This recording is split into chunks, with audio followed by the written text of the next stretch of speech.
With the help of the Grable Foundation, we at IU8 are working to help our local community gain a better understanding of local industries, the kinds of employment available, and the STEM skills students are learning in school that will lead them to success in these types of jobs. Funders include PDE, the Penguins Foundation, UPMC, the Grable Foundation, and our local CSB2 Squared STEM ecosystem. The STEM Lending Center contains a wide variety of equipment, puzzles, games, and other activities that are helpful for teaching students problem-solving skills and techniques. A part of our project is to make connections between student learning and on-the-job skills that are valuable in local industries. At the Penn State Altoona campus, the Electro-Mechanical engineering program addresses the growing demand for engineers in the rapidly developing fields of industrial automation and robotics. One of the instructors explains how the students learn interdisciplinary skills to meet the complexity of modern industrial systems. Can you tell us just your name and a little bit about your career path and what you do on a daily basis? Yep, so my name is Jordan Bittner. I graduated from the EMET program at Penn State Altoona in 2013. I decided to pursue my master's degree in mechanical engineering left. So on a daily basis, I teach multiple different EMET courses, which is the Electro-Mechanical Engineering Technology program. I also coordinate the program, which means advising the students, working with the schedules, and just helping our faculty overall. Can you explain the difference between that and an electrical engineer or mechanical engineer? Yep, absolutely. So EMET, I think I said it before, but it's kind of like this niche. So it's this crossover between electrical, mechanical, and automation. And the difference really being is that our students have those application-based focus while they're in classes. So they're a lot more hands-on, which means their classes and their topics that they're taught are very broad as well. So they can float between, say, a mechanical engineering position or an electrical engineering position, and they will need to be trained on the job a little bit like most other majors, but they can float between those positions where they get more of a taste of the electrical side than just a theoretical mechanical engineer would. So they really can do that float across the different branches. How does salary compare between the two degrees? So as far as salary, we're pretty comparable across. Do you interact with students with actual diagnosed learning disabilities or dyslexia? Really? Constantly. Yeah, we have, I just actually received two letters from the Health and Wellness about two of my students that they need extended times or things like that.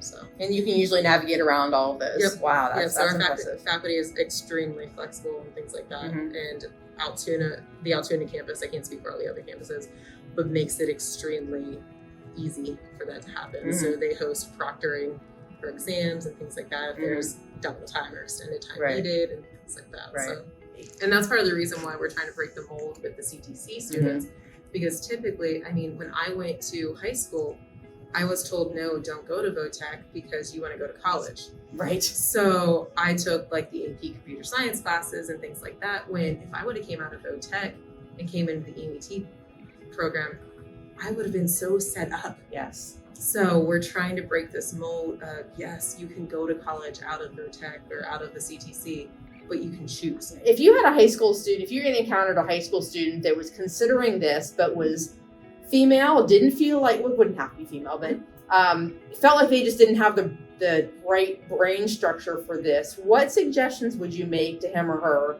to kind of build level of confidence, or you can do this? So typically when students are considering the EMET program but slightly second guessing it, the first thing I ask them to do is, why are you even considering it? What drove you to start looking at it? Then I start asking, what are your hobbies? What do you like? What are you interested in? And typically what I find is that these students like to tinker or break things apart and see what's inside of things. And once I start talking to them about what they're doing, what they enjoy, things like that, I start relating it to the EMET program and showing them that, like I said before, it is constantly around us, no matter where we are, what we're doing. So once they start understanding that, oh, you know what, I really enjoy programming, you can do that in the EMET program. But I also really enjoy working on my car. Well, a lot of our EMETs end up at Cummins or Honda or Volvo. If you could tell high school students that are interested in a career like this, what courses would you recommend they definitely take before graduating high school? So typically when I'm talking to high school students or seniors and things like that are interested in EMET, that want to pursue a career very similar to EMET or EMET, make sure your math is on point. So that is really the number one class that I tell my students. Even if you're taking AP Calc or Stat or Algebra or Trig, make sure you're reinforcing those math foundations. Because once you get here, everything relies on math. What sorts of efforts do you put in, if any, to kind of increase the comfort level with females? So I'm constantly trying to recruit females and to ensure that our females that we currently have are comfortable in the program.